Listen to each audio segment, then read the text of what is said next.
PoK में आजादी के नारे सुनाई देने लगे हैं और पीओके के लोग बहुत परेशान हैं। भारत की तैयारी क्या है, क्योंकि चाहे अमित शाह हो, अब से थोड़ी देर पहले उनके द्वारा दिए गए इंटरव्यू में एस जयशंकर की मैं बात करूं या प्रधानमंत्री मोदी की बात करूं, पीओके भारत का अभिन्न अंग था, है, हमेशा रहेगा, हम उसको लेकर रहेंगे। ये बहुत क्लियर कट संदेश बीजेपी देने की कोशिश कर रही है क्या? पूर्णिमा जी नमस्कार। नमस्कार सबको नमस्कार, सारे पैनलिस्ट को। देखिए, संसद में प्रस्ताव पारित हो चुका है और वो भी किसी का कोई ऑब्जेक्शन नहीं था। आम राय से प्रस्ताव पारित हो चुका है कि सारा पीओके हमारा है। जो हमने गंवा दिया था आजादी के बाद, वहां किस तरह से हालात अब पैदा हो गए हैं, दमनकारी नीति अपनाई जा रही है पाकिस्तान द्वारा, बॉम्ब छोड़े जा रहे हैं, गोलियां छोड़ी जा रही है, लाठियां छोड़ी जा रही हैं, वहां के जितने शहरी हैं, जितने नागरिक हैं, उनको कुचला जा रहा है।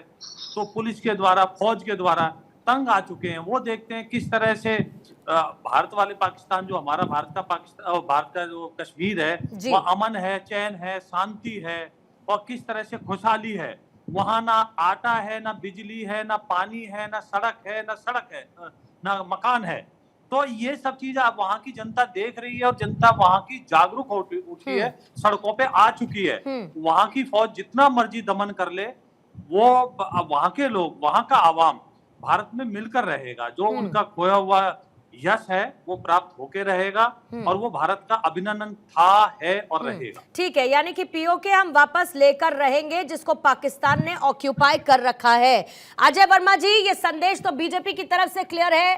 पहले 370 की बात होती थी तो आप लोग कहते थे अरे कैसे हट जाएगा 370, कोई मजाक थोड़ी चल रहा है। अब तो क्लियरली पीओके को लेकर बात हो रही है, जिस पर अधिकार पाकिस्तान ने अपना जता रखा है, पाकिस्तान ने अधिकृत जिसको कर रखा है।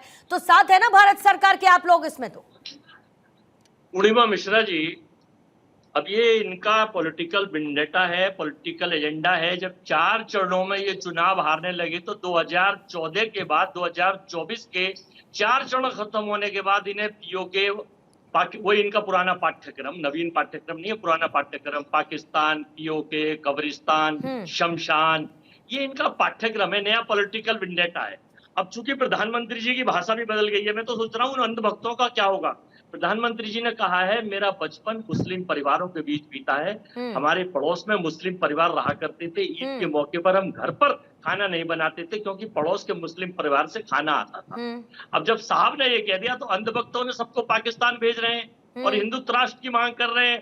तो ना तो इन्होंने 2014 से 24 हिंदू राष्ट्र बनाया, ना इन्होंने पीओके लाए। जो 8 जिले आते हैं पाक ऑक्युपाइड कश्मीर पर, आपको जानकारी होनी चाहिए कि पंडित जवाहरलाल नेहरू के विशेष प्रयासों से 1947 में 562 स्टेटों का जब विलय किया गया था सरदार वल्लभ भाई पटेल और पंडित जवाहरलाल नेहरू जी, तो हरि सिंह जी ने मना कर दिया था। विशेष प्रयासों से पंडित जवाहरलाल नेहरू ने इसका विलय कराया, तो तब ये पाक ऑक्युपाइड कश्मीर भी और ये भी सब हिंदुस्तान का ही पार्ट था, है और रहेगा।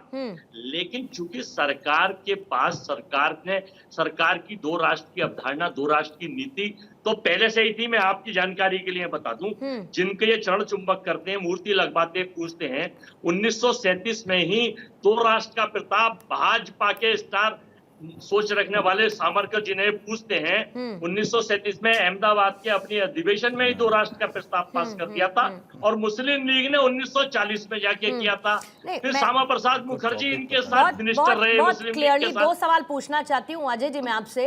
ये तो कह ही दिया ना अमित शाह ने कि एक मेरा काउंटर क्वेश्चन ले लीजिए, फिर बाकी मेहमानों के पास में जाऊंगी। ये तो अमित शाह ने संसद में कह दिया था ना कि भाई नेहरू की गलतियों का अंजाम हम आज तक भुगत रहे हैं, फिर चाहे वो कश्मीर को लेकर हो या फिर पीओके को लेकर हो, क्योंकि उस वक्त नेहरू ने जो फैसले लिए वो आज तक हम पर भारी पड़े। ये तो क्लियर था, आपने नेहरू जी का जिक्र कर दिया, इसीलिए मैंने अमित शाह के उस स्टेटमेंट को आपको रिपीट किया है जो उनकी तरफ से किया गया था। लेकिन मैंने आपसे पूछा सर, मान के चलिए कि तैयारी बीजेपी अपनी कर चलती है, कह रही है कि अगर एनडीए वापस सत्ता में आएगी तो पीओके वापस ले लेगी, साथ है ना, साथ है ना इसके। मैं बता तो रहा हूँ आपको। अब आपने अमित शाह जी का जिक्र करा, मैं अमित शाह जी तो second number, third number, fourth number देश के प्रधानमंत्री। ये ध्यान याद दिलाना चाहता हूँ भारत के 140 करोड़ को और 97 करोड़ वोटरों को, उन्हें ये बताना चाहता हूँ मित्रों, हमारा एजेंडा है 2014 में 2 करोड़ नौकरी देंगे, 15 लाख खाते में अजय आएंगे, जी, चप्पल वाले जहाज अजय जी, मैं पूछ रही हूँ आपसे सर कि पीओके को वापस लाने की तैयारी जो कर रही है बीजेपी, कांग्रेस साथ है ना उसके, एक राष्ट्रीय पार्टी होने के नाते। सतपाल मलिक साहब को सुना आपने, परकला आप प्रभाकर को आप सुना बताइए ना आपने? मुझे, अजय वर्मा क्या बता रहे हैं मुझे ये बताइए, कांग्रेस को रिप्रेजेंट कर रहे हैं ना। आपके जवाब का जवाब मैं एक साथ दूंगा। नहीं सर, तुरंत दीजिएगा सर, तुरंत दीजिएगा, बाकी 4 मेहमान भी है ना, बाकी 4 मेहमान भी है ना अजय जी, मेरे पास समय की थोड़ी बाध्यता रहती है ना। आप पीओके लीजिए, उस पर अटैक करिए। ये आप चुनावों में क्यों बता रहे हैं, माइकों पे मंचों पे ही क्यों जीते? आप साथ हैं कि नहीं है ये बताइए अजय जी, साथ है आपकी नहीं है, साथ है कि नहीं है? आप प्रैक्टिकल अटैक करिए। अरे साथ है कि नहीं है सर ये बताइए ना आप। अभी तो 3 चरण पड़े हैं। अरे साथ है कि नहीं है? वो तो भारत में ही है। अरे आप साथ है कि नहीं है ये बताइए। पाकिस्तान ने उसको अधिकृत कर रखा है ना सर, अभी प्रेजेंट स्टेटस क्या है? एक सेकंड रुक जाइए राहुल लाल जी, राहुल लाल जी रुक जाइए जरा, भारत देश की बात हो रही है सर, पाकिस्तान ने भारत देश के हिस्से को अधिकृत कर रखा है, बात उसकी हो रही है। मैं कहती हूँ कि वो ये कह रहे हैं कि सत्ता में वापस आएंगे तो पीओके ले लेंगे। मैं कांग्रेस से पूछ रही हूँ कि साथ है ना अजय जी? ले लेना, हम तो हेलो पीओके कहीं था ही नहीं, हम चुनाव के वक्त हमला करेंगे सरकार। आपके साथ सीधा समस्या क्या है? मैं 370 को लेकर सवाल पूछूंगी, आप मुझे क्लियर कट जवाब नहीं देंगे। मैं पीओके को लेकर पूछ रही हूँ, आप उसका क्लियर कट सर जवाब नहीं दे रहे।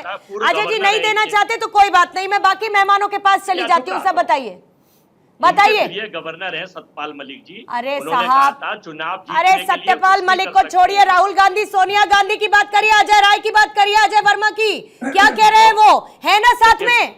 कांग्रेस के हर नेता कांग्रेस और देश के साथ थे, है नहीं। हम नकली हिंदू नहीं है, नकली आक्रमण नहीं करते, नकली सनातनी नहीं है। अरे तो ये कौन सा आक्रमण कर रहे हैं? अपनी चीज वापस ले रहे हैं ना, भारत का अभिन्न हिस्सा है ना पीओके। हमारे पास ही है, हमारे पास ही है, हमारे पास ही है। नहीं देंगे सीधा जवाब, नहीं देंगे आप सीधा जवाब नहीं देंगे। पूर्णिमा जी छोटा सा जवाब मेरा, जल्दी से विजय जी जल्दी दीजिएगा, जल्दी। देखिए मैंने पहले भी कहा था, ये जो कांग्रेस पार्टी है ना, ये मोदी विरोध के चक्कर में देश विरोध के ऊपर उतर आई है। इन्होंने बालाकोट के सबूत मांगे थे, के सबूत मांगे थे, और ये पीओके पे जो संसद में आम राय से प्रस्ताव पारित हुआ था उसके भी पाबंद नहीं है। पीओके देश का मामला है। 2016-17 में भी वादा किया। राहुल लाल जी रुकिए ना, राहुल लाल जी रुक जाइए ना प्लीज। ये इनका चेहरा बेनकाब हो गया है। ठीक है, इनके मणिशंकर बेनकाब तो आपका चेहरा हुआ है, 10 वर्षों का सामने पी चुका है। अच्छा ठीक है, आप लोग रुकिएगा, रमेश जी आपके पास में थोड़ा सा रुक कराऊंगी। इरशाद अहमद जी भी इस वक्त हमारे साथ जुड़ चुके हैं। इरशाद अहमद जी जो कि पाकिस्तान मुस्लिम लीग इनको रिप्रेजेंट करते हैं। इरशाद अहमद जी क्या चल रहा है ये सब पीओके में? मतलब क्या हो अल्लाह, क्या विरोध प्रदर्शन लगातार हो रहा है, क्या हालत हो रखी है पीओके की सर? इरशाद साहब बहुत शुक्रिया जी। मैं ये कहूंगा पीओके में कुछ नहीं हो रहा है। पीओके में गलतफहमी हुई जो कि महंगाई की वजह से हुई, लोगों को समझा लिया गया और उनका दावा कर दिया गया, जो कुछ उनके मसाइल थे उनको ठीक कर दिया गया। अभी पूरा मन है मेरा कश्मीर, आजाद कश्मीर जिसे कहते हैं, कश्मीरियों का कश्मीर, और एक कश्मीर आपके पास है जहाँ कब्रें हैं, इंसानों के साथ जुल्म बर्बरी है। दूसरी बात यह है, मैंने आपके प्रोग्राम में कई दफा ये कह चुका हूँ, आज अपने शो में भी आपने अंदाजा कर लिया होगा, मोदी जी के होते हुए आपको बैरूनी दुश्मन की जरूरत नहीं है। आपके दुश्मन आपके मुल्क में ही मौजूद हैं जो कि खुद से लड़ेंगे।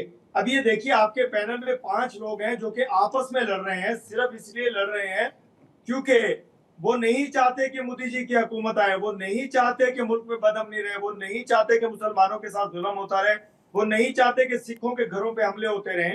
सब लोग ये चाहते हैं कि अब हुकूमत चेंज हो, लोग नए आए, नई हुकूमत बने, नए तरीके से इसको मुल्क और हुकूमत की बात कौन कर रहा है? इरशाद अहमद साहब, हुकूमत की बात कौन कर रहा है? मतलब सबसे बड़ी बात ये है कि आप किस मुंह से हुकूमत की बात करते हैं?